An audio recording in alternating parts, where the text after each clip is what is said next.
परिवार आपल्या मागे आहे हे सतत नजरेसमोर ठेवा. रस्त्याने जाताना बोर्ड असतात बघा गाडी चालकासाठी, सावकाश जा, घरी तुमची कोणीतरी वाट पाहत आहे. वाचताय ना बोर्ड? सावकाश प्रवास करा, घरी तुमची कोणीतरी वाट पाहत आहे. म्हणून माझी विनंती आहे, जीवनातले निर्णय थोडे सावकाश घ्या. घरी कोणीतरी आपली वाट पाहते, घरी कोणीतरी आपली वाट पाहते. आज विक्रम गेला, चला गेला गेला, त्याचं आयुष्य तेवढं असेल. पण आज रोज मरण जर कोणाला असेल तर आईला, बापाला, पत्नीला आहे. आज रोजचं मरण कोणाच्या पदरात पडलं असेल तर बापाच्या, आईच्या आणि बायकोच्या पदरात पडलं. मेलं ती मोकळं झालं हो, पण या मागं राहिलेल्या माणसाला फक्त मरता येत नाही म्हणून जगणं आहे. याजसाठी केला होता अट्टहास, याजसाठी केला होता अट्टहास. शेवटचा तिचा गोड व्हावा, गोड व्हावा. शेवटचा तिचा गोड व्हावा, गोड व्हावा. आता निश्चिंतीने पवन विसावा, आता निश्चिंतीने पवन विसावा. शेवटचा दिवस गोड व्हावा, गोड व्हावा. शेवटचा दिवस गोड व्हावा, गोड व्हावा. आता निश्चिंतीने पावलो विसावा, आता निश्चिंतीने पावलो विसावा. कुंडली आधारा तृष्णेची आरा, आरा. हा रा रा रा रा रा. हा रा रा रा रा. रा रा रा रा.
विठ्ठल विठ्ठल नाममंगळाचे तिन्ही गुणे, आता निश्चिंतीने पावलो विसावा.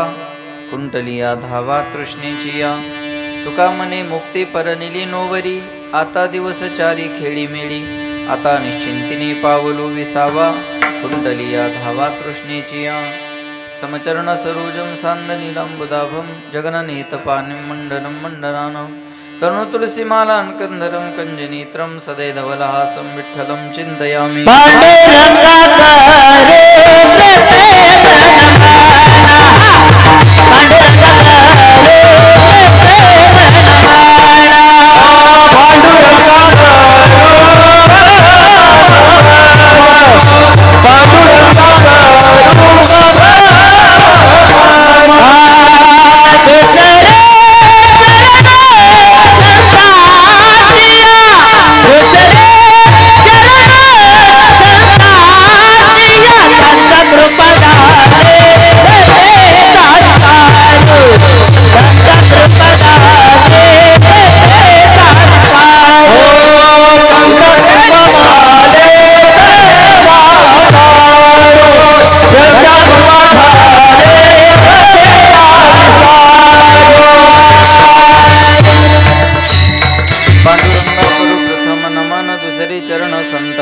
त्यांच्या कृपादाने कथेचा विस्तारू बाबाजी सद्गुरु दास तुका शुक्लम ब्रह्म विचार सार परमा मध्यम जगद्व्यापिनी विना पुस्तकधारिणी भयदां जड्यंधकारपः हस्ते स्फाटिक मालिकां विदधतीं पद्मासनी संस्थितां वंदे तां परमेश्वरीं भगवतीं बुद्धिं प्रदा शारदां महायोगपीठे तटे भीमरथ्यां मुरं पुण्डरीकाय धातुं निन्द्रहि समागते तिष्ठन्तमानन्दकन्दं परब्रह्मलिङ्गं भजे पाण्डुरङ्गं नीलाम्बुजश्यामलकोमलाङ्गं सीतासमरूपितवामभागं पाणोमासायितचारुचापं नमामि रामं रघुवंशनाथं जय जय श्रीराधारमण जय जय नवलकिशोर जय गोपीचित्तचोर प्रभू जय जय माखनचोर जयांचे केले स्मरण होय सकळ विद्यांचे अधिकरण तेची वंदू श्री चरण श्री गुरुचे ते नमस्कारून आता याजसाठी गेला होता टहास शेवटचा दिवस गोड व्हावा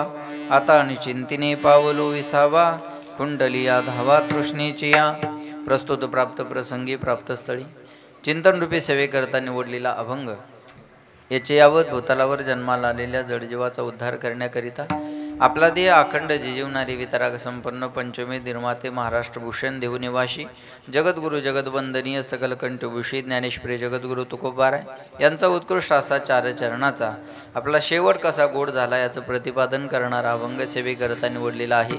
या अभंगावर यथामती यथा अवकाश जशी जमेल अशा प्रकारे आपल्या नियोजित वेळेमध्ये सेवा करण्याचा प्रयत्न करूयात. सेवेपूर्वी परिहार द्यायचा तो म्हणजे असा कैलासवासी विक्रम दिलीप चांदगुडे कंसात गब्बर शेट्टी यांच्या प्रथम पुण्यस्मरणाच्या निमित्तानं त्यांचे वडील दिलीप चांदगुडे, त्यांच्या आई सुलाबाई चांदगुडे, त्यांच्या पत्नी सोनालीताई, त्यांच्यानंतर त्यांची भाऊ तुषारदादा, त्यांची बहीण आविताताई आणि त्यांचे 2 मुलं ओम आणि साई या सर्व परिवारांना हा कार्यक्रम या ठिकाणी करण्याचा आवाज कमी ठेवा. या सर्व परिवारांना हा कार्यक्रम या ठिकाणी आयोजित केलेला आहे आणि त्या निमित्तानं त्यांच्या बहीणबाईंनी मला फोन केला आणि बऱ्याच महिन्यापूर्वी मला ही तारखेचं निमंत्रण दिलेलं आहे बरं का. आणि त्या निमित्तानं तुमच्या सर्वांच्या दर्शनाचा योग आलेला आहे. मृदंगाचार्य महाराज, गायनाचार्य, सगळीच महाराज मंडळी, याच तुमच्याच भागातली असणारी माझे मित्र मंडळी. ताई म्हणल्या महाराज मला काही याच्यातलं फारसं माहिती नाही, मग ते काय काय टाळकरी गायक वादक तुम्हाला लागतात ते तुम्ही सांगू शकता का. म्हणलं काय अडचण नाही ताई, आमचं कामच आहे. मार्ग दावोनी गेले आधी दयानिधी, तुम्हाला माहीत नसेल तर आपण ती व्यवस्था करूयात.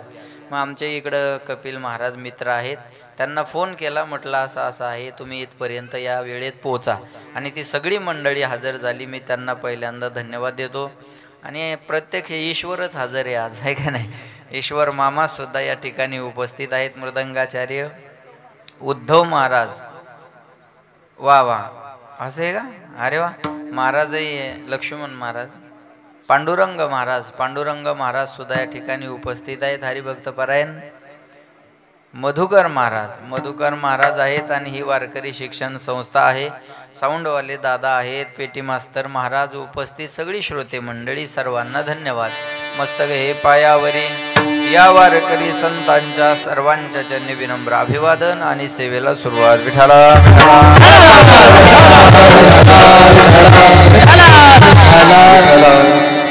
उद्धव बापूंची बंधू आहे का तुम्ही? मग आपली भेट लई लेट झाली. रात्री बापू होते माझ्या कीर्तनाला. रात्री जवळपास देगलूरच्या जवळ कीर्तन होतं बरं का. एवढा मोठा प्रवास करून आज तुमच्यापर्यंत हा येण्याचा योग आलेला आहे. चला, सेवेकरता निवडलेला अभंग तुकोबारायांचा आहे. जगद्गुरु तुकाराम महाराज अभंगामध्ये सांगतात, मी जीवनामध्ये जो अट्टहास केला तो या दिवसासाठी, याजसाठी केला होता अट्टहास. कोणत्या दिवसासाठी? तिथंच उत्तर आहे, शेवटचा दिवस गोड व्हावा. शेवटचा दिवस गोड व्हावा याजसाठी केला होता अट्टहास. शेवट कोणता? शेवट आयुष्याचा का शेवट जन्म मरणाचा का शेवट साधनेचा? नेमका शेवट कोणता? मरण हा माणसाच्या जीवनातला शेवट नाही. आता मेलं तर दुसऱ्या जन्मात जावंच लागत असतं. पुनरपि जननम पुनरपि मरणम पुनरपि जननी जठरे शयनम य संसारे खल दुस्तारे कृपया पारे पाहे मुरारे भज गोविंदम गोविंदम भज मूढमते. पुन्हा जन्माला येणं पुन्हा मरणं, किती वेळा जन्मा यावे नित्य व्हावे फजित. सारखं जन्माला येणं सारखं मरणं हे चालू आहे, तोपर्यंत आपला शेवट गोड झालेला नाही. मग आपलं साध्य आपल्याला मिळणं म्हणजे माणसाच्या जीवनातला शेवट गोड होणं. मग नरदेहात आल्यानंतर माणसाचं साध्य काय? नरदेहात आल्यानंतर माणसाचं साध्य भगवत प्राप्ती. जगाचा मालक ज्या दिवशी भेटला त्या दिवशी म्हणायचं शेवटचा दिवस गोड व्हावा. जगाचा मालक भेटला की म्हणायचं याजसाठी केला होता अट्टहास. जगाचा मालक भेटला की म्हणायचं हाताने चिंतीने पावलो विसावा. आणि जगाचा मालक भेटला की म्हणायचं खुंटलिया धावा तृष्णेची या. जगाचा मालक भेटला की कौतुकच आहे ना, कौतुक वाटे झाले या वेचाचे. पण कशानं भेटला? नाम मंगळाचे तेने गुणे. आणि यानं झालं काय? तुका म्हणे मुक्ती परनिली नोवरी. मुक्ती बरोबर लग्न झालं, आता दिवस चारी खेडी मेळी. आता मुक्ती बरोबर लग्न लागल्यावर टेन्शन घ्यायचं काम आहे का? बोला. आपली धडपड मुक्तीसाठी चाललेली आहे ना. आणि मुक्ती जर मिळाली, मुक्ती जर बायको झाली तर टेन्शन घ्यायचं काम आहे का? तुम्हाला कळलं असं सांगू का? बायको तहसीलदार असावी, वाळूचं टिपर असावं. आता कळलं का तुम्हाला? बायको तहसीलदार असावी, वाळूचं टिपर असावं. काय टेन्शन घ्यायचं काम आहे का? तसं मुक्ती नवरी झाल्यावर टेन्शन घ्यायचं काम आहे. आता दिवस चारी खेळी मेळी. चारही दिवस खेळी मेळी याचा अर्थ चारही मुक्ती आम्हाला खेळण्यासाठी सुखकर झाल्या. जे पाठ आहे ते बोला. माया हो देवाची ये द्वारी. बोला, देवाची ये द्वारी उभा क्षणभरी तेने मुक्ती चारी. बस, मग आता दिवस चारी खेळी मेळी. 4 दिवस म्हणजे 4 मुक्ती आम्हाला खेळण्यासाठी सुखकर झाल्या. आता निश्चिंतीने पावलो विसावा कुंटलिया धावा तृष्णेची या. असा अभंगाचा सरळ अर्थ आहे. विठाला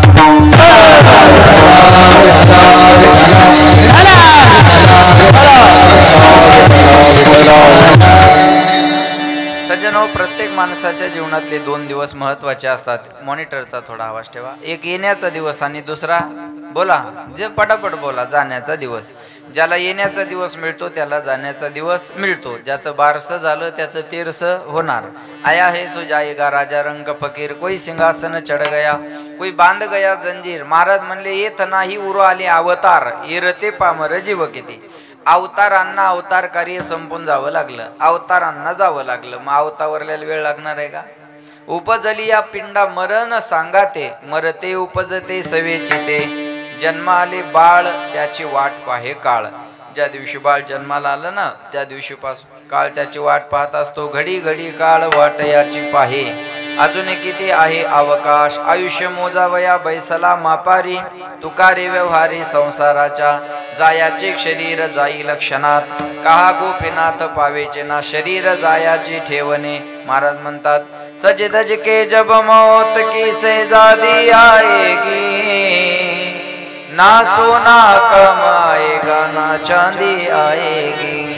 सज धज के जब मौत की सैजादी आएगी, ना सोना कमाएगा ना चांदी आएगी. आगे जाइल देह जाइल देह जाइल जाइल देह जाइल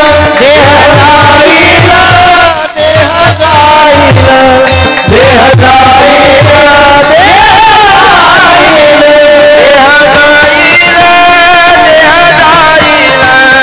देह जाइल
माणूसना शेकी ज्याचा त्याला देणे लागे.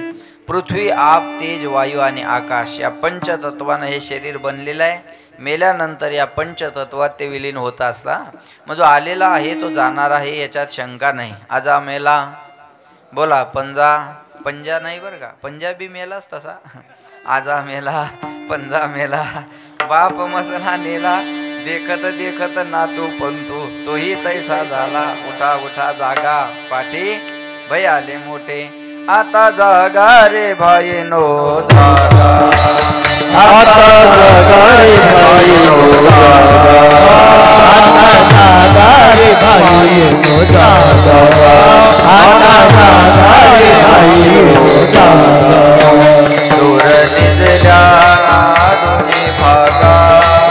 दूर निजल्या नाडूनी भागा, दूर निजल्या नाडूनी भागा, आता जागा जागा रे भाईनो जागा, चूर निजल्या नाडूनी भागा. आता जागा रे भाईनो जागा, उठा जागे वारे आता. स्मरण करा पंढरीनाथा, भावी चरणी ठेवा माथा. चुकवी व्यथा जन्माच्या, जागवा एक पाहत असा एकाची धनी, सावधत्या गुन्हेकारी नवा. एक माणूस एका माणसाला स्मशानापर्यंत नेऊन पोहोचवतो, पण त्याला वाटत नाही मला सुद्धा पोहोचवणार कोणीतरी आहे. माणसं दशक्रियाला गेले तरी गडबड करतात, अरे जायचे कुठं, माझं बोलणं कळते ना तुम्हाला. दशक्रियाच्या कार्यक्रमाला गेले तरी गडबड करतात, म्हणजे तिथं जाऊन सुद्धा माणसं सावध होत नाहीत की आपल्याला सुद्धा असं इथं यायचं आहे का. इथं 10-5 मिनिटं कीर्तन लेट झाले की तळपण होती लोकांची, पण त्यांना कळत नाही एक दिवस आपला बी फोटो इथं राहणार आहे. बरोबर आहे ना, एक दिवस आपला बी फोटो इथं राहणार आहे, आपल्याला जायचंय कुठं. बरोबर आहे.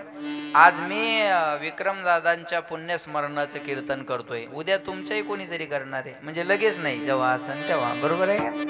अहो जाऊ द्या तुमच्या, माझ्या बी कोणीतरी करणारच आहे ना.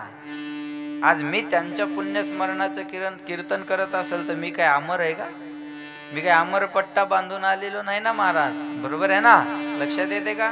जो आला तो जाणार. एका ट्रकवर मी असं छान वाचलं बघा. आता हे रात्रंदिवस रस्त्यावर असल्यामुळं काही काही अभ्यास रस्त्याने बी होतो. आता आम्ही रात्रंदिवस रस्त्यात काय, आम्हाला रसच त्यात आहे. बरोबर आहे ना. मग काही ट्रकवर ट्रॅक्टरवर असं वाक्य लिहिलेलं असतं. कधी एखादं वाक्य वाचलं तर मनोरंजन होतं, आणि कधी एखादं वाक्य वाचलं तर बोध मिळतो. एका ट्रकवर एक विचार करायला लावणारं वाक्य होतं, मौत से किसी की रिश्तेदारी है, आज मेरी तो कल तेरी बारी है. आज मी गेलो, तुला उद्या जावं लागणार आहे. बरोबर आहे ना.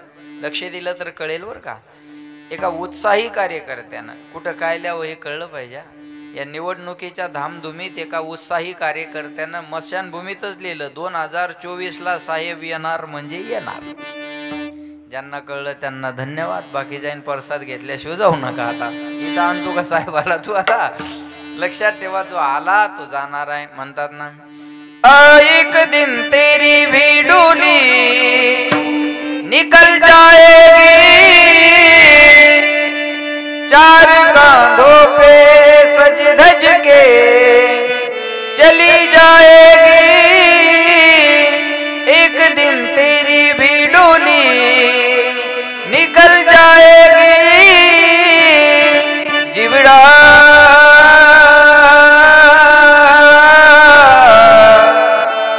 दो दिन का मेहमान कब सुमरो गेरा,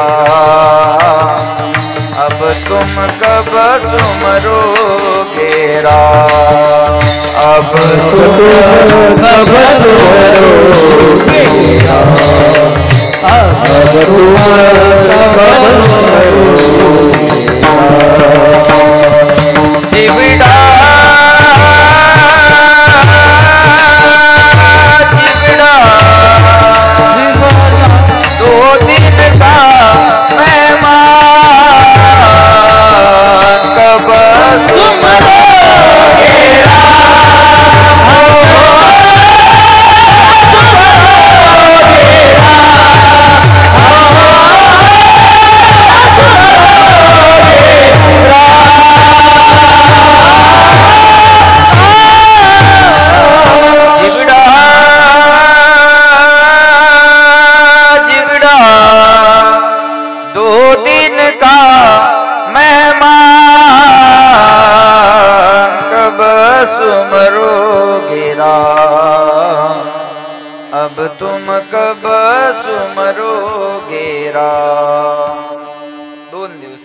जाणं आहे, बरोबर आहे ना? काही क्षणाचं आहे ना महाराज, माशी पंख पाकडी तव हे सरे. शरीर जाणार आहे पण याच्यात भजन करणं गरजेचं आहे. मग जाणं तर सर्वांनाच आहे ना, कोण राहिलं म्हणून आपण राहणार आहे बोला? अहो झालं ना, काही माणसं म्हणतात आता बोलून गेला हो आणि मेला, कसं काय झालं काय माहिती. अरे मेला हे विशेष नाही, एवढ्या दिवस जगला हे विशेष. मेला हे काय विशेष आहे? देवादिकांना सुद्धा जावं लागलं तर आपलं काय घेऊन बसले महाराज? बस आता इथपर्यंत राहिलो, हे देवाचे उपकार बर्वे झाले आजीवरी. नाही पडलो मृत्यूचे आहारी, वाचोनी आलो येथवरी. मग आज करायचं काय? आज निर्णय घ्या, उरले ते हारी तुम्हा समर्पण. आजच्या दिवशी हा निर्णय करायचा की बस इथपर्यंत देवान वाचवलंय ना, आता राहिलेलं आयुष्य आपण त्याच्या नावावर करून देऊ. लक्षात आलं माझं बोलणं? आता मागे झाले ते पाहू नका, पुढे जामीन आहे तुका. बस इथून माग काय केलं, कसे राहिलो, काय नाही मला माहिती नाही, पण आजच्या दिवशी आपण निर्णय केला पाहिजे की बाद झालं बाबा. एवढ्या दिवस मी प्रत्येक ब्रँडचा आस्वाद घेतला, नाही कळलं का तुम्हाला? हां, बस आजच्या दिवशी आपण आता निर्णय करूयात. आज आपण सोमरस घेण्यापेक्षा ब्रह्मरस घेऊया, आहे की? ब्रह्मरस घे काढा, तिने पिढा वारे लपथ्य नाम विठोबाचे. भजनात मला वेळ घालवायचा आहे, लक्ष देऊन ऐका. जाणं सर्वांना आहे, मग जाणं कुणासारखं असावं? एकीकडे धृतराष्ट्राचं जाणं बघा. भारताचा एका काळचा सम्राट धृतराष्ट्र मायाव, 100 पोरांचा बाप, चक्रवर्ती राजा, इशाऱ्यानं चालणारा कारभार. एवढा भाग्यवान होता धृतराष्ट्र. संजयाच्या मुखातून 700 श्लोकाची गीता ज्याला घरी बसल्या बसल्या ऐकाय मिळाली, एवढा भाग्यवान धृतराष्ट्र होता. पण 700 श्लोक ऐकून ज्याच्या जीवनात थोडा सुद्धा बदल झाला नाही, तो दुर्भागी सुद्धा धृतराष्ट्रच होता बरं. महाभारताचं युद्ध संपलं, हस्तिनापुराचं राज्य पांडवाला मिळालं. दुर्योधनादिकांचा वध झाल्यानंतर पांडवाने धृतराष्ट्राला घरी आणलं आणि धृतराष्ट्राची सेवा केली. पण धृतराष्ट्राला खरा त्रास दिला तो भीमाने. भीमात ताकद भरपूर आणि काम नव्हतं. ताकद असली आणि काम नसलं की माणसाला त्रास द्यायचं सुचता. भीमानं खरा त्रास दिला तो कोणाला? धृतराष्ट्राला. धृतराष्ट्र जेवाय बसला का भीमान बोलायला सुरुवात करायची, आंधळ्या शेवटी आमच्याच तुकड्यावर तुला जगावं लागलं. पण आम्हाला कुत्र्याला सांभाळणं जड नाही तसं तुला सांभाळणं जड नाही. कुत्र्याला चतकोर अर्धी भाकर टाकतो, तुला 1-2 खाऊ घालतो, याच्यापेक्षा तुझ्याबद्दल आमच्या अंतकरणात मोठी जागा नाही.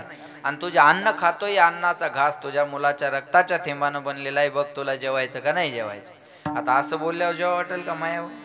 या बोलण्याला धृतराष्ट्र कंटाळला आणि रात्रीच्या टायमाला वनात गेला. बोलणं आलं पाहिजे माणसाला. साच आणि मवाळ, मिथुले आणि रसाळ, शब्द जैसे कल्लोळ अमृताचे, बोलू ऐसा बोले जेने बोले विठ्ठल डोले.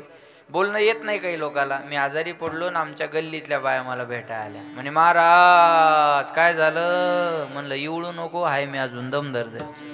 म्हणे महाराज काय झालं? म्हणलं ताप आला भाऊ. प्रत्येकीनं MBBS MD झाल्यासारखं मला चेक केलं. एकीने इथं हात लावला, म्हणे 100च्या पुढे वाटते. एकीने इथं हात लावला, म्हणे इस्त्यावन तापलंय. तिसरी म्हणे अंगाला हात सुद्धा लावू दे ना. म्हणलं लावू नको, लांब उभी राह. एक बिचारी लांबच उभी राहिली. म्हणे महाराज काय झालं? म्हणलं ताप आला. तापन सांगून सांगून मनच ताप यायला लागला. किती वेळ सांगू? म्हणे येऊ जा ताप आला तर, पण याच तापामुळं काल आमचा पाहुणा मेला. तिला म्हणलं उठ होय घराच्या बाहेर, 5 रुपयाचा पार्लेजी घेऊन आली, मी जगल असं तर बोल ना, नाही तर मी मेल्यावर कोणाला खाऊ घालते बिस्किट सांगा. एक बाई नवऱ्याला घेऊन दवाखान्यात गेली आणि त्या डॉक्टरला म्हणले, ओ डॉक्टर साहेब सांगा तुम्हीच यांना काहीतरी. ते डॉक्टर म्हणले, ओ टायमावर गोळ्या घ्या, टायमावर जेवण करा, त्याच्याशिवाय तुमची तब्येत व्यवस्थित होणार नाही. ही बाई मधीच बोलली, हा मी पण महिना झाले तेच सांगते, टायमावर जेव्हा, टायमावर गोळ्या घ्या, नाही तर असे डॉक्टरच्या मड्यावर पैसे घालणं लागतात. त्याच्याच तोंडावर बोलून गेली. काय बरं वाटलं असेल त्याला तुम्ही सांगा. महाराज हे बोलणं कळत नाही. या बोलण्याला धृतराष्ट्र कंटाळला आणि रात्रीच्या टायमाला वनात गेला. ऐकताय ना? ज्या वनात धृतराष्ट्र गेला त्या वनाला आग लागली. दोन्ही डोळ्यांना आंधळा असणारा धृतराष्ट्र आगीपासून बचावासाठी पळायचा आणि आगीतच जाऊन पडायचा. चटके लागून लागून लागून लागून ज्याचा शेवट झाला तो भारताचा एका काळचा सम्राट होता बरं का. चटके लागून वनव्यात पेटलेल्या आगीत जळून ज्याला जावं लागलं तो 100 पोरांचा बाप. चटके लागून ज्याचा शेवट झाला, माऊली म्हणते तो चक्रवर्ती राजा. जयाचे ऐक धड नाही, तयाचे परत्र पुसशी काही. एवढ्या भयानक यातना भारताच्या सम्राटाला सहन कराव्या लागल्या. ही दंतकथा नाही बरं का, हे भारताच्या सम्राटाचं धृतराष्ट्राचं चरित्र आहे. दोन्ही डोळ्यांना आंधळाना वनवा पेटला, आग लागली. आगीपासून बचावासाठी पळायचा ना आगीतच जाऊन पडायचा. चटके लागून लागून शेवट झाला तो भारताचा एका काळचा सम्राट. या उलट तुकाराम महाराजांचं जाणं बघा. 42 वर्षे तुकाराम महाराज समाजात राहिले, पण 42 वर्षे समाजाचा त्रास सोडून तुकाराम महाराजांना काही पाहिलं नाही. तुकाराम महाराजा एवढा त्रास आजच्या कीर्तनकाराला नाही. लोक आपल्याला देऊन देऊन किती त्रास देतात, 1000चा नाही तर 2000चा. याच्यापेक्षा त्रास काय. तुकाराम महाराजाला गावातल्या लोकांनी रागराग केला. कोपला पाटील गावीचे लोक, कोपला पाटील गावीचे लोक, कोपला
आता मज भीक कोण घाली, आता मज भीक कोण घाली. काय खावे आम्ही कुणीकडे जावे, काय खावे आम्ही कुणीकडे जावे, काय खावे आम्ही कुणीकडे जावे, काय खावे आम्ही कुणीकडे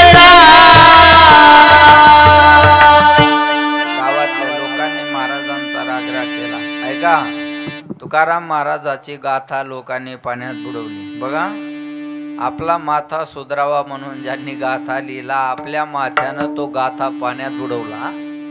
लक्ष देऊ नाही का बरं का. तुकाराम महाराजांनी कोणाचं काही वाईट केलं नव्हतं, तरी लोकांनी त्रासच दिला. तुम्ही असं समजू नका की वाईट केल्यावरच लोक त्रास देतात. माझा तर अनुभव असा आहे, वाईट केल्यावर कमी त्रास देतात, चांगलं केल्यावर जास्त त्रास होतो. माऊलीनं जगाचं चांगलं करण्यासाठी ज्ञानेश्वरी लिहिली ना, पण त्यांच्या झोळीत शेण कालवलं लोकांनी. तुकाराम महाराजाला मंबाजी गोसाव्याने काठीने मारलं. चांगलं करणाऱ्याचा तुम्ही इतिहास बघा, जो जो चांगलं करणार आहे ना, त्याला जगाने त्रासच दिलेला आहे. मला मी तर म्हणतो, लक्षात ठेवा, त्रासाशिवाय संतत्व या जगात कोणालाच मिळालेलं नाही.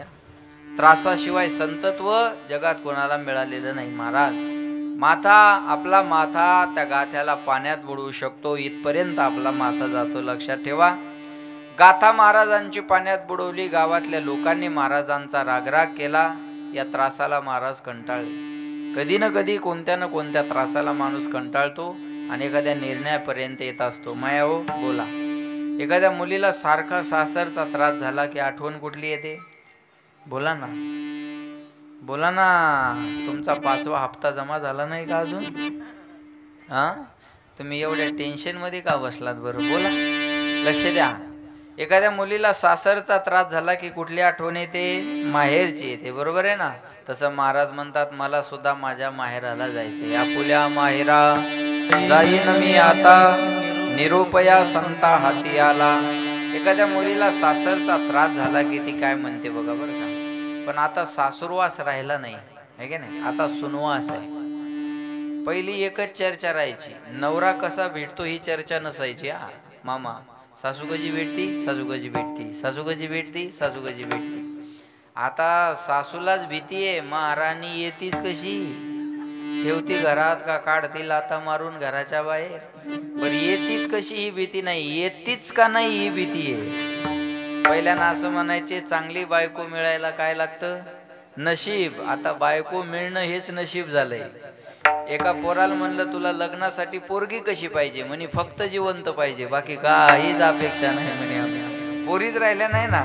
आता सुनवास म्हणती. सासरवाशीन काय म्हणते बघा, जात सासूचा सोसेना कुणी माहेरा जाईना.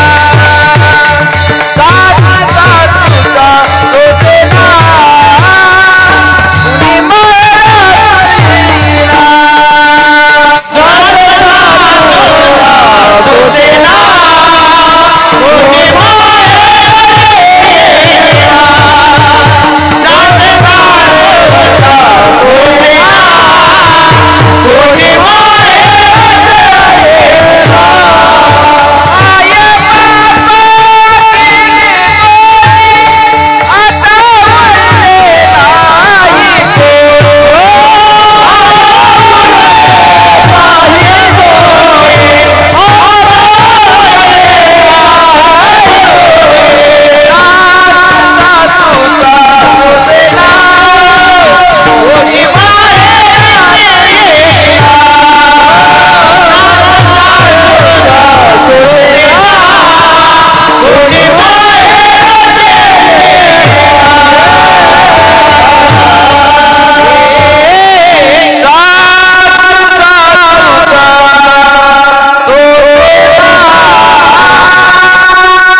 माहेराला घेऊन चला, मला आता जा सहन होत नाही.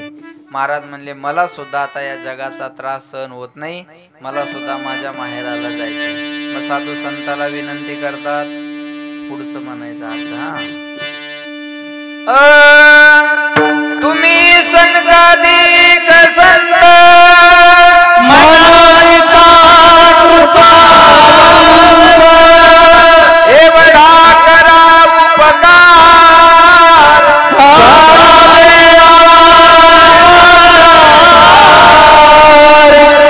एक जण अनाथ अपराधी पतित गळा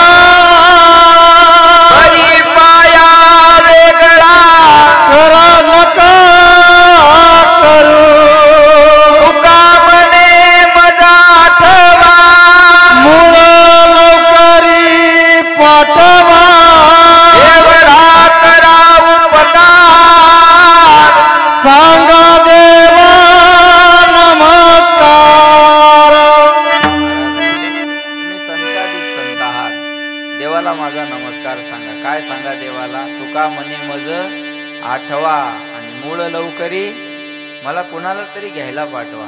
ती सासूरवाशीन किती त्रास झाला तर स्वतः जात नाही बरं का. ती म्हणते बाबा मला कोणाला तरी घ्यायला पाठवा, तुम्ही तरी या नाही तर कोणाला तरी पाठवा. तसं महाराज म्हणले मला सुद्धा जायचंय पण मला कोणाला घ्यायला पाठवा. जगाच्या मालकाला निरोप दिला आणि ऐका, जगाचा मालक तुकोबा राहायला घ्यायला आला. भारताच्या सम्राटाचा शेवट आगीत जळून झाला आणि ज्यानं 42 वर्षे त्रास सहन केला त्याला जगाचा मालक पांडुरंग महाराज घ्यायला आला. पाहुणे घराशी आजी आले ऋषिकेशी, काय करू उपचार कोप मोडके जर्जर, दरदरीत पाण्या माझी रांदी येल्या कन्या. झोपडं होतं तुकाराम महाराजाचं, पण त्या झोपड्यात जगाचा मालक येऊन बसला. झोपडा असू द्या पण ती मनाची श्रीमंती पाहिजे का, मनाची श्रीमंती पाहिजे ना. म्हणून म्हणतात ना, किती आनंदी आनंद, किती आनंदी आनंद या झोपडीत माझ्या, या झोपडीत माझ्या. भूमीवरी पडावे आकाश पांघरावे, ताऱ्याकडे पहावे या झोपडीत माझ्या, या झोपडीत माझ्या. किती आनंदी आनंद, किती आनंदी आनंद या झोपडीत माझ्या, या झोपडीत माझ्या.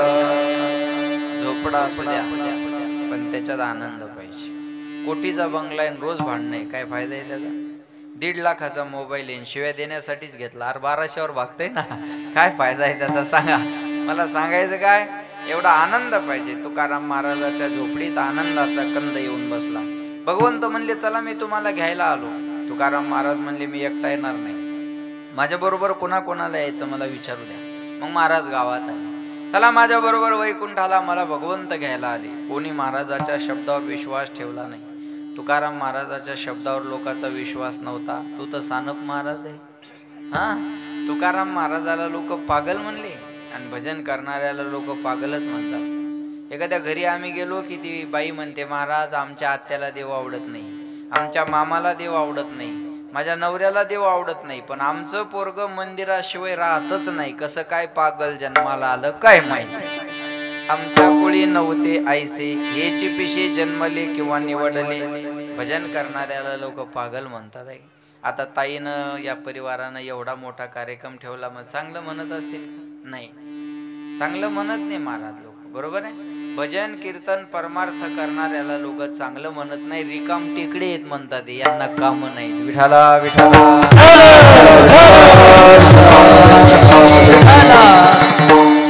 तुकाराम महाराजाच्या शब्दावर कोणी विश्वास ठेवला नाही. शेवटी तुकाराम महाराज घरी आले आणि बायकोला म्हणले, जिजे तू तरी चल माझ्या बरोबर वैकुंठाला, तू तरी चल माझ्या बरोबर वैकुंठाला. जिजाबाई म्हणे हे बघा, तुम्हाला जायचं तर जा, करमलं तर राहा, नाही करमलं तर माघारी. वैकुंठ शब्दाचा अर्थ पत्नीला सुद्धा न कळावा एवढं विलक्षण जीवन महाराजांना अनुभवला. महाराज म्हणले नका येऊ माझ्या बरोबर वैकुंठाला. अरे पण मला वाट लावायसाठी गोपाळपुऱ्यापर्यंत तर चला. मग देहू आणि परिसरातले लोक महाराजाला वाट लावायला येतात आणि मग महाराजा जगाचा निरोप घेताना म्हणतात, बाबाओ ज्यांच्या ज्यांच्यापर्यंत मला जाऊन पोहोचता आलं नाही त्या सर्वांना सांगा महाराजांना तुमची आठवण केली. आम्ही जातो तुम्ही कृपा सुजावी, सकळा सांगावी, विनंती माझी वाढ वेळ झाला उभा पांडुरंगा, वैकुंठा श्रीरंग बोलावितो. आम्ही जातो पण तुमची कृपा आमच्यावर राहू द्या. तुकाराम महाराजावर लोकांनी कृपा केली होती का त्रास दिला होता? बोला बोला. त्रास. त्या त्रासाला सुद्धा तुकाराम महाराज म्हणले तुमची कृपा आहे माझ्यावर. अपकार्यावर सुद्धा उपकार करणं हा संताचा स्वभाव आहे. कळलं माझं पण? फडणवीस मुख्यमंत्री झाल्यावर मीडियावाल्याने विचारलं, तुम्हाला त्रास देणाराचं तुम्ही काय करणार? म्हणे मी त्यांना माफ केलं, हाच माझा बदला आहे. लक्षात आलं माझं पण? मी माफ केलं त्यांना, हाच माझा बदला आहे. तसं तुकाराम महाराज म्हणले, तुम्ही मला त्रास दिला हा उपकार आहे तुमचा माझ्यावर. अपकार्यावर सुद्धा उपकार करणं हा संताचा स्वभाव असतो बरं का. महाराज म्हणले, आता मला माझ्या गावाला जायचं आहे, हा माझा शेवटचा रामराम तुम्हाला आहे. आम्ही जातो आमच्या गावाला, आम्ही जातो आमच्या गावाला, आम्ही जातो आमच्या गावाला, आम्ही जातो आमच्या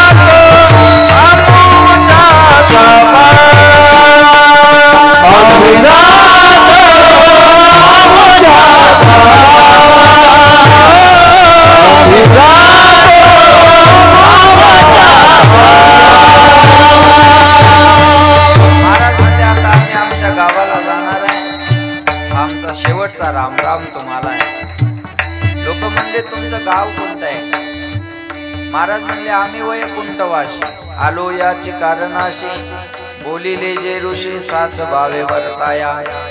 कशासाठी आले महाराज? बुडत हे जन न देखवे डोळा, येतो कळवळा म्हणून या, म्हणून आलो. कशासाठी? ब्रह्ममूर्ती संत जगी अवतरले, उद्धाराया आली दीन जना. माणसाला माणसाची प्रगती सहन होत नाही, कुत्र्याला वाहनाची गती सहन होत नाही, संताला आपली अधोगती सहन होत नाही, म्हणून ते वैकुंठ सोडून या ठिकाणी आलेले आहेत. पण महाराज म्हणले, मी जाणार आहे, पण माझी गाथा तुमच्यासाठी मागे ठेवून जाणार आहे. हे बघा, या महाराष्ट्राची खरी श्रीमंती कोणती आहे? महाराष्ट्र ही संतांची भूमी आहे, ही श्रीमंती आहे. आणि या महाराष्ट्रात गाथा ज्ञानेश्वरी सारख्या ग्रंथाची निर्मिती आहे, ही महाराष्ट्राची श्रीमंती आहे. आणि मी सांगेन तुम्हाला, गाथा ज्ञानेश्वरी सारखे श्रेष्ठ ग्रंथ आपल्या महाराष्ट्रामध्ये तयार झालेत आहेत. माझी विनंती आहे तुम्हाला, तुम्ही रोज एक अभंग वाचा, 5 ओव्या वाचा. एक अभंग वाचायला 1 मिनिट लागतो आणि 5 ओव्या वाचायला 1 मिनिट लागतो. जास्त नाही, 2च मिनिटं द्या, फक्त 2 मिनिट. मला माहिती आहे तुमच्या मागे व्याप आहे, तुम्हाला 24 तास ऑनलाईन राहावं लागतं, वेळीच प्रत्येकाला रिप्लाय द्यावा लागतो. या व्यापात आपण माणसं आहे, बिना पगारीची नोकरी सगळ्यांना लागलेली आहे, बरोबर आहे ना? पण माझी विनंती आहे, याच्यातून 2-3 मिनिटाचा वेळ आपल्या स्वतःसाठी काढा. गाथा वाचा, ज्ञानेश्वरी वाचा, लक्ष देऊन ऐका. माय वाचावी ज्ञानेश्वरी, डोळा पाहावी पंढरी. ज्ञानेश्वरी वाचावी, पंढरीची वारी करावी. लक्षात येते माझं? एक मला म्हणजे, महाराज हे पारायण पारायण पारायण पारायण किती दिवस करायचं? म्हणलं, जोपर्यंत माणूस नारायण होत नाही तोपर्यंत पारायण करायचं असतं. एकदा नारायण झालं ना, पारायण बंद झालं तरी चालेल. कीर्तन किती दिवस करायचं? होय अंग हरिरूप, तोपर्यंत कीर्तन करायचं. कोणी म्हणाल आम्हाला वाचता येत नाही महाराज, महिलांचा बऱ्यापैकी प्रॉब्लेम आहे, जुन्या आहे की वाचता येत नाही म्हणतात. आम्हाला वाचन नाही महाराज, नका वाचू. ज्ञानेश्वरीवरून नुसतं रोज बोट फिरवा, त्यानं काय होईल? ज्ञान होय मुडा, अति मूर्ख त्याचा गडा. आळंदीमध्ये आज जिवंत आहेत बाबा, 2 डोळे नाहीत त्यांना, पण ज्ञानेश्वरी पाठ आहे. ही ज्ञानेश्वरीनं केलेली कृपा आहे त्यांच्यावर, लक्षात ठेवा बरं का. 2ही डोळे नाही आणि अख्खी ज्ञानेश्वरी 9000 ओव्याची पाठ आहे. तुम्ही ज्ञानेश्वरीवरून नुसतं रोज बोट जरी फिरवलं ना, तर ज्ञानेश्वर महाराज तुमचं बोट आयुष्यभर सोडणार नाही. ही ताकद ज्ञानेश्वरीची आहे. काय त्या ज्ञानेश्वरीची ताकद आहे? तुम्ही महाराष्ट्रातली लोक कीर्तन ऐकायला नवल नाही, पण दुबईला सुद्धा लोकांनी आम्हाला कीर्तनासाठी नेलं ही ताकद गाथा ज्ञानेश्वरीची आहे महाराज. तुम्ही एवढे माणसं कीर्तनाला आहेत ना, याच्यापेक्षा दुप्पट माणसं दुबईला कीर्तनाला होत्या. तुम्ही जेवढे प्रेम करता एवढी प्रेम करणारी माणसं आम्हाला विदेशात मिळाली महाराज. ही ताकद आमची नसून ही गाथा ज्ञानेश्वरीची ताकद आहे. हे विश्वची माझे घर ही म्हणणाऱ्याची ताकद आहे. म्हणून महाराज म्हणले मी गाथा मागे ठेवून जाणार आहे. तो गाथा वाचा. राहिले थोडे दिवस, वय झालेल्या माणसांना विनंती आहे, इकडं तिकडं गप्पा मारत बसल्यापेक्षा ज्ञानेश्वरी वाचा, गाथा वाचा, भजन करा आणि आपल्या जीवनाचं कल्याण करून घ्या. आजवरी होतो तुमचे गावी, आता कृपा असू द्यावी. आता नाही येणे जाणे, सहज बोलणे फुटले.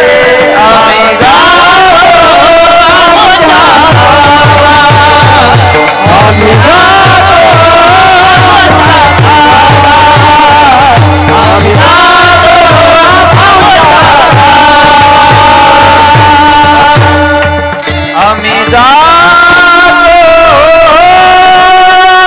आमच्या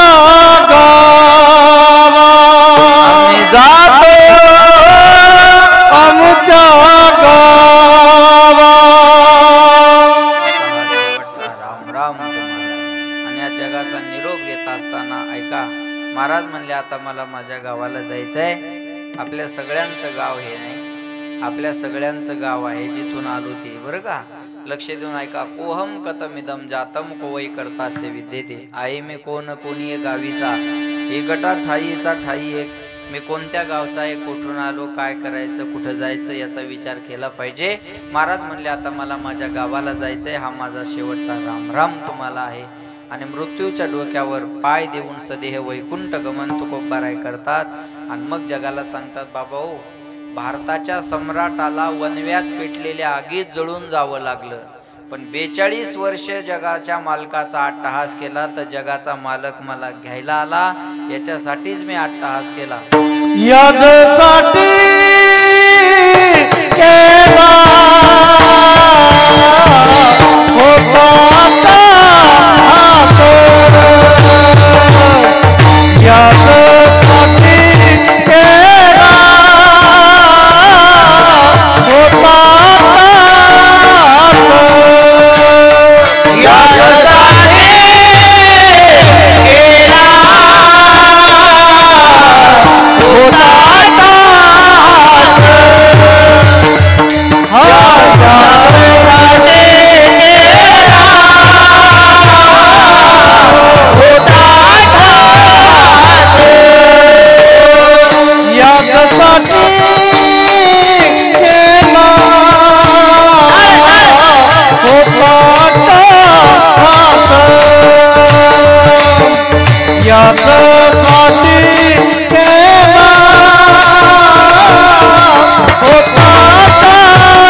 याजसाठी केला होता टहास शेवटचा दिवस गोड व्हावा आता कोणता शेवट गोड व्हावा लक्ष देऊन ऐका शेवट तो भला माझा बहु गोड झाला आलो निजाच्या माहेरा भेटी रखुमाईच्या बरा याजसाठी केला होता टहास मरण माझे मरोनी गेले मज केले अमर याजसाठी केला होता टहास अमर आहा खरे की पहा खोटे हे किंवा खोटे ते याजसाठी केला होता टहास जगा काळ खाय आम्ही माथा दिला पाय याजसाठी केला होता टहास आपुले मरण पाहिले म्या डोळा तो झाला सोळा अनुपम्य याजसाठी केला होता टहास जगा काळ खाय आम्ही माथा दिला पाय याजसाठी केला होता टहास काळ गुलाम सलाम करी तुकया घरी राबतो याजसाठी केला होता टहास ज्याची गरजता पोवाडी कळी काळ पाया पडी याजसाठी केला होता टहास तुका म्हणे काळा हानात तोंडावरी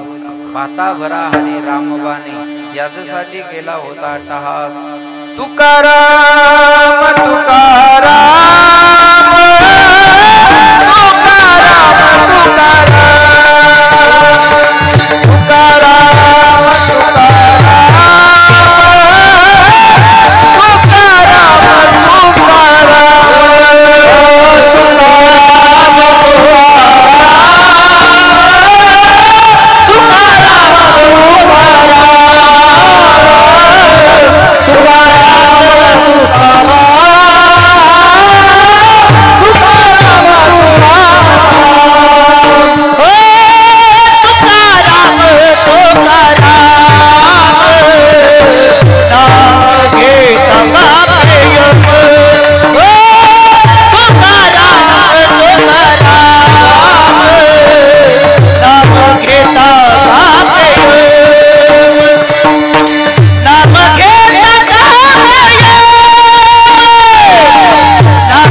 समर्थ जेने केला हा पुरुषार्थ याजसाठी केला होता टहास अभंगाच्या दोन शब्दाकडे जरा जास्त लक्ष द्या एक आटहास आणि दुसरा शेवट गोड होणं आता आपण प्रमाणानं अभंग जुळवतोय जे जाणकारी त्यांच्या लक्षात येईल बाकीच्यासाठी जेवणाचा कार्यक्रम आहे लोड घ्यायचं काय काम नाही बरं का लक्ष याजसाठी केला होता अट्टहास हा आहे प्रश्न याचं उत्तर ऐका पहिलं उत्तर आहे शेवटचा दिवस गोड व्हावा याजसाठी केला होता अट्टहास लक्ष द्या माझ्याकडे दुसरं उत्तर ऐका आता निश्चिंतीने पावलो विसावा याजसाठी केला होता अट्टहास तिसरं उत्तर कुंडलिया धावा तृष्णेची याजसाठी केला होता अट्टहास चौथं उत्तर कवतुक वाटे झाली या वेचाचे नाममंगळाचे तेने गुणे आणि पाचवं उत्तर तुका म्हणे मुक्ती परनिली नोवरी मुक्ती बरोबर लग्न लागावं याजसाठी केला होता अट्टहास आता दिवस चारी खेळी मेळी याजसाठी केला होता अट्टहास आता शेवट गोड होणं म्हणजे काय हा आहे प्रश्न शेवट गोड होणं म्हणजे काय हा आहे प्रश्न एका वाक्यात उत्तरे द्या याचं उत्तर आहे आता निश्चिंतीने पावलो विसावा शेवटचा दिवस गोड व्हावा कुंडलिया धावा तृष्णेची शेवटचा दिवस गोड व्हावा जोड्या लावायच्या कवतुक वाटे झाली या वेचाचे शेवटचा दिवस गोड व्हावा नाममंगळाचे तिने गुणे शेवटचा दिवस गोड व्हावा कधी शेवट गोड मुक्ती बरोबर लग्न लागलं की शेवट गोड तुका म्हणे मुक्ती परनिली नोवरी शेवटचा दिवस गोड व्हावा आता दिवस चारी खेणी मेळी शेवटचा दिवस गोड व्हावा पहिल्या चरणात अभंगाचा प्रश्न आहे खालचे 3 चरण त्याचे उत्तर आहेत याजसाठी गेला होता अट्टहास शेवटचा दिवस गोड व्हावा आता निश्चिंतीने पावलो विसावा कुंडलिया धावा कृष्णेची या विठोबा रखुमाये विठोबा हार घालाय चला हार घाल विठोबा हा कार्यक्रम आयोजित केला. त्यामध्ये त्यांचे वडील, त्यांच्या पत्नी, त्यांच्या आई, त्यांचे बंधू या सगळ्याच परिवारानं हा कार्यक्रम या ठिकाणी आयोजित केलेला आहे. आणि त्या निमित्तानं हे कीर्तन त्यांच्या बहीणबाई ताई त्यांनी फोन केला आणि तुमचा हा दर्शनाचा योग आलेला आहे. आणि बघा मला त्यांच्या फोटोकडे पाहिल्यानंतर असं अनुमान प्रमाण मला असं वाटतं की त्या माणसाचा स्वभाव फार गोड असावा. मोकळे मन रसाळ वाणी याचे गुणी संपन्न. कदाचित त्या माणसाच्या चेहऱ्याकडे पाहिलं की असं वाटत नाही की हा माणूस कुणाला दुःख देणारा असेल. त्याच्या हसऱ्या चेहऱ्याकडे पाहिल्यानंतर असं वाटतं की तो सगळ्यांना सोबत घेऊन चालणारा असेल. कदाचित एखादा रागात आलेला माणूस, टेन्शनमध्ये आलेला माणूस जर विक्रमला भेटला असेल तर तो हसत मुखानं घरी गेला असेल, असं माझं अनुमान प्रमाणे. मी काही भेटलो नाही पण त्यांच्या चेहऱ्यावरून मला असं हे माझ्या लक्षात येत आहे की आपल्या मित्रमंडळीला सोबत घेऊन चालणारा एक सच्चा मित्रांनी गमावला. आपल्या परिवाराला सोबत घेऊन चालणारा एक चांगला धाडशी मुलगा आपल्या परिवाराने गमावला. हे बघा मला तर असं कधी कधी मला कीर्तनकार झाल्याचा खूप आनंद आहे. पण अशी कीर्तन करायची वेळ आली की थोडंफार दुःख होत आहे. एखाद्या तरुण वयात एखाद्या परिवारातला मुलगा जावा याच्यासारखी दुःखाची गोष्ट दुसरी कोणती आहे. आज आई जिवंत आहे, बापही आहे. लहानपणी सांगेन मी तुम्हाला, लहानपणी आपल्या आईची मांडी असते आणि आपण त्या मांडीवर खेळत असतो. आणि त्या खेळताना आईच्या डोक्यात काय येतं माहिती आहे का? आज मांडी माझी आहे आणि डोकं माझ्या पोराचं आहे. आज मांडी माझी आहे आणि डोकं माझ्या पोराचं आहे. लेकरू खाली झोपत असलं तरी माय त्याला मांडीवर घेऊन काम करत झोपी घालते बरं का. आणि तिची अपेक्षा एकच असते त्या लेकराकडून, कोणती माहिती आहे? आज जशी मांडी माझी आहे आणि डोकं माझ्या पोराचं आहे तसं माझ्या शेवटच्या क्षणाला मांडी याची असावी आणि डोकं माझं त्याच्या मांडीवर असावं. ही अपेक्षा मायबापाला असते बरं का. ही अपेक्षा वडिलाला, आईला असते. अरे मी सांगेल, लक्षात घ्या, पागल पोरग जरी घर सोडून गेलं ना तर मायबापाला विचारा त्याचं दुःख काय. आणि असा कर्तबगार मुलगा डोळ्यात देखत गेल्याच्या नंतर, तरुण वयात मुलगा गेल्यानंतर त्या परिवाराचे किती हाल होतात महाराज. आज 2 मुलं आहेत त्यांना, ओम आहे आणि साई आहे. हे बघा आज महाराष्ट्र महिना झाली एका गोष्टीनं पेटलेला आहे. तो संतोष देशमुखांच्या हत्येमुळे. बरोबर आहे, संतोष देशमुखांची हत्या झाली हा भाग एक आहे. पण भांडतात सर्व कशासाठी की लेकरं उघड्यावर पडली, आता त्यांचं काय. भांडण कशासाठी चालू आहे? त्या संतोष देशमुखांची पोरं उघड्यावर पडली, आता त्या पोरांना कोण सांभाळणार, त्यांना न्याय कोण देणार. पण आज खऱ्या अर्थानं या ओमनी बाबा म्हणून कोणाला हाक मारावी, त्या साईनी बाबा म्हणून कोणाला हाक मारावी, आणि पत्नीनं आयुष्यभर पतीविना जगणं ही सोपी गोष्ट नाही महाराज. 18 वर्ष ज्या बापानं तळ हाताच्या फोडासारखं पोरीला जपलेलं असतं ना, केवळ एका माणसावर विश्वास ठेवून ती सर्वस्वाचा त्याग करते. तो असतो नवरा, तो असतो मालक. त्या एकट्या मालकाकडे बघून 18 वर्षाच्या घरात अशी फुलासारखी जपलेली पोरगी एका मिनिटात ते घर सोडते. बापाचं नाव बदलते, आडनाव, मुक्काम, पोस्ट, तालुका, जिल्हा सगळं बदलते. का? केवळ एका नवऱ्यामुळे हे सगळं बदलतं तिच्या जीवनात.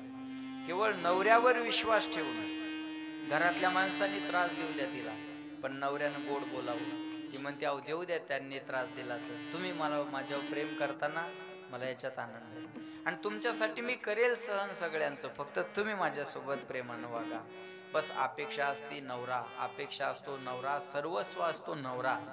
पण आज खऱ्या अर्थानं मी सांगेन तुम्हाला, भातुकलीच्या खेळामधली राजा आणि राणी, अर्ध्यावरती डाव मोडला, अधुरी ही कहाणी.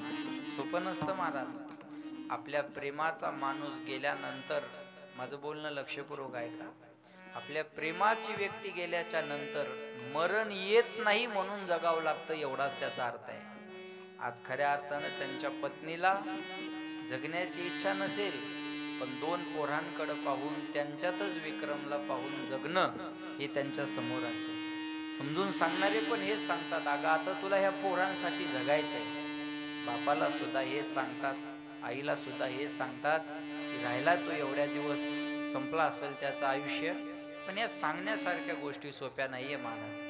कधी कधी ज्ञान शून्य होतं अशा घटना घडल्यावर.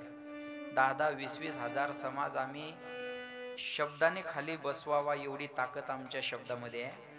10-20 हजार समाजाला 2 तास आम्ही मांडी सुद्धा हलू देणार नाही एवढी ताकद आमच्या शब्दामध्ये आहे. पण अशा घटना घडल्या की ज्ञान काय सांगावं ही पंचायत पडते महाराज. कारण ही गोष्ट ज्ञानाच्या पलीकडची आहे. ही ज्याच्या घरात घडली ना तोच या गोष्टीचा अनुभव घेऊ शकतो. बस आम्ही येणार, मी 10 मिनिटं बोलणार, तुम्ही 5 मिनिटं उपस्थिती लावणार, त्यांना भेटणार जाणार, हे सोपं आहे हो. पण खऱ्या अर्थानं त्या मायला त्या पोराच्या प्रत्येक आठवणी आज रोज रोज आठवणी त्यांना सतावत असतील काय. माझ्या पोराने हे केलं, माझ्या पोराने ते केलं, माझ्या पोराकडून हे झालं. ही आठवण ऐसी कळवळ्याची जाती करी लाभावीन प्रीती. म्हणून म्हणतात ना, सबसे बड़ी है माँ, सबसे बड़ी है माँ, माँ से बढ़कर कोई नहीं है, माँ देती है दुआ. सबसे बड़ी है माँ, माँ सबसे बड़ी है माँ. आई वाचुनी पोर वेगळी, नाते तुटले पार, मावळला धार आईचा, मावळला धार. स्वामी तिनी जगाचा, आई विना भिकारी, आई विना भिकारी, आई माझी मायेचा सागर दिला तिने जीवनाधार. आई वडील माझे थोर काय सांगू त्याचे उपकार. जीवनाच्या वाटे भरती किती असतो त्यांचा आधार. आई माझी मायेचा सागर दिला तिने जीवनाधार. आकार देणारे आई वडील असतात. आणि खऱ्या अर्थानं जीवनाला आकार देणारे वडील आज ओम आणि साई यांच्या जीवनातून निघून गेलेले आहे. हे बघा, बाप झाल्यानंतर काय हानी होते. माझं बोलणं लक्षपूर्वक ऐका, 2च मिनिटं मला थांबायचे. आता बाप झाल्यानंतर किती नुकसान होतं हे विचारा माजी मुख्यमंत्री उद्धव ठाकरे साहेबांना. मी सामान्याचं उदाहरण देतच नाही तुम्हाला. बाप जाण्याचं दुःख काय असतं, बाप जाण्यानं काय हानी होते ही महाराष्ट्राच्या माजी मुख्यमंत्र्याला विचारा. बाप जाण्याचं दुःख काय संतोष देशमुखांच्या पोरीला आणि पोराला विचारा. बाप जाण्याचं दुःख काय त्या ओमला आणि साईला विचारा. लक्षात ठेवा, अवघं 7 वर्षाचं वय पोराचं आहे आणि 5 वर्षाचं वय दुसऱ्या पोराचं आहे. महाराज किती किती मोठी अवघड घटना आहे, लक्षात ठेवा. म्हणून मी असं विनंती करेल सगळ्यांना, हे बघा किती मोठं जीवनात संकट येऊ द्या गड्या हो, शिर सलामत तो पगडी 50. माझं बोलणं कळतंय तुम्हाला. स्वर्गातले देव सुद्धा हा नरदेह मिळावं म्हणून अपेक्षा करतात. म्हणून माझी विनंती आहे, छोट्या मोठ्या संकटांना सामोरं जाऊन आपण या निर्णयापर्यंत जाणं चांगलं नाही. माझी विनंती आहे तुम्हाला, अरे कोट्यावधीचे घोटाळे करून मंत्री पदावर राहतात, यांचा काहीतरी आदर्श घ्या. बरोबर आहे, लक्षात येते माझं पण केलाय. अरे आपण हे एवढंच आणि याच्यासारखं पाप दुसरं कोणतं नाही. माझी विनंती आहे तुम्हाला, आपला परिवार आपल्या मागे आहे हे सतत नजरेसमोर ठेवा. रस्त्याने जाताना बोर्ड असतात बघा गाडी चालकासाठी, सावकाश जा, घरी तुमची कोणीतरी वाट पाहत आहे. वाचताय ना बोर्ड? सावकाश प्रवास करा, घरी तुमची कोणीतरी वाट पाहत आहे. म्हणून माझी विनंती आहे, जीवनातले निर्णय थोडे सावकाश घ्या. घरी कोणीतरी आपली वाट पाहते, घरी कोणीतरी आपली वाट पाहते. आज विक्रम गेला, चला गेला गेला, त्याचं आयुष्य तेवढं असेल. पण आज रोज मरण जर कोणाला असेल तर आईला, बापाला, पत्नीला आहे. आज रोजचं मरण कोणाच्या पदरात पडलं असेल तर बापाच्या, आईच्या आणि बायकोच्या पदरात पडलं. मेलं ते मोकळं झालं हो, पण ह्या मागं राहिलेल्या माणसाला फक्त मरता येत नाही म्हणून जगणं आहे, मरण येत नाही म्हणून जगणं आहे. म्हणून माझी विनंती आहे, कोणताही निर्णय एखादा करण्याच्या अगोदर 1000 वेळ विचार करा दादा, की आपल्या मागं आपली आई आहे. अरे ज्या बापाला आपल्याकडून खूप मोठ्या अपेक्षा आहे, ज्या आईला आपल्याकडून अपेक्षा आहे, कुणाची तरी पोरगी आपल्यावर विश्वास ठेवून घरादाराचा त्याग करून आपल्या बरोबर आलेली आहे, हे नजरेसमोर ठेवा. आणि आज खऱ्या अर्थानं मला वाटतं विक्रम दादांना 1 वर्ष जरी जाऊन पूर्ण झाला असेल, 1 मिनिट सुद्धा त्याच्या आठवणी विना घरच्यांचा गेला नसेल. कारण एवढ्या तरुण वयात पोरग जाणं एवढंही सोपं नाही महाराज, एवढी सोपी घटना नाही आहे ती. पण या दुःखातून सावरण्याची शक्ती, बुद्धी, सामर्थ्य भगवंताने या कुटुंबाला द्यावं. आज खऱ्या अर्थानं त्यांच्या भावाकडं, त्यांच्या आई वडिलाकडे एक जबाबदारी आहे. ती कोणती जबाबदारी आहे? त्यांच्या पत्नीला या दुःखाची आठवण न होऊ देणं, ही खरी जबाबदारी तिच्या सासू सासऱ्यावर, तिच्या दिरावर किंवा भाया असेल तर भायावर आहे. खऱ्या अर्थानं ही जबाबदारी त्या कुटुंबावर आहे. आता तुम्हीच तिचे मायबाप आहात, तुम्हालाच तिला सांभाळायचं आहे. आणि त्या पत्नीला माझी विनंती आहे, त्या बायकोला त्यांच्या माझी विनंती आहे, की आज ओम आणि साई हे प्रत्यक्ष विक्रमच आहेत. त्यांना विक्रम दादाला पाहायचं असेल तर त्या मुलामध्ये पाहायचं आणि खंबीरपणे उभं राहून आपल्या जीवनाची वाटचाल करायची. आणि नवऱ्याची काय इच्छा होती पोराला बनवण्याची, त्याच्यासाठी त्या मायनं जीवाचं रान करून त्यांना मोठं करणं, याच्यातच खरी श्रद्धांजली, याच्यातच खरी आदरांजली विक्रम दादांना आहे. त्यांना आनंद कधी होईल की त्यांना पोरांना जे बनवायचं होतं ती पोरं ज्या दिवशी ते बनलेले पाहतील ना, त्या दिवशी त्यांना वरून आनंद होईल की अरे माझ्या पत्नीनं मी नसताना सगळ्या संकटावर मात करून माझ्या पोरांना घडवलं. बस हेच खरी मोठी आपली परीक्षा आहे. या दुःखातून सावरण्याची शक्ती भगवंतानं या कुटुंबाला द्यावी. बस मी जास्त भावनिकतेकडे न जाता, मलाही ते बोलणं कंट्रोल होणार नाही, म्हणून मी पुन्हा एकदा तुम्हाला स्ट्रॉंग करण्यासाठी मी काही शब्द बोलतोय बरं का. त्याच्यासाठी एकच आहे की स्ट्रॉंग व्हा. जी घटना झालेली आहे ती माघारी येणार नाही. समजायचं याचं आयुष्यच एवढ्या दिवस आपल्या सोबत राहायचं होतं आणि तेवढं आयुष्य तो आपल्या सोबत राहिला. पण आज आपण खंबीरपणे पुढे चालणं हेच खऱ्या अर्थानं त्यांनाही आवडणारं असेल आणि परिवारासाठी सुद्धा चांगलं असेल. म्हणून पुन्हा एकदा मला कितीतरी उदाहरणं देता येतील. नांदेडचे खासदार वारले, या लोकसभेत निवडून आले. मी काल त्यांच्या गावालाच होतो. वसंतरावजी चव्हाण खासदार वारले आणि त्याच्या महिन्यानं पुन्हा निवडणूक लागली विधानसभेची आणि पोरग उभं राहिलं आणि त्या संकटावर मात करून ते पुन्हा खासदार झालं. बस हे डोळ्यासमोर ठेवा. हेच डोळ्यासमोर ठेवून आपल्या जीवनाची वाटचाल करणं गरजेचं आहे. पुन्हा एकदा दादांच्या आत्म्याला चिरशांती लाभो अशी भगवंताच्या चरणी प्रार्थना. आणि या ठिकाणी वाणीला विराम. ज्ञानेश्वर माऊली ज्ञानराज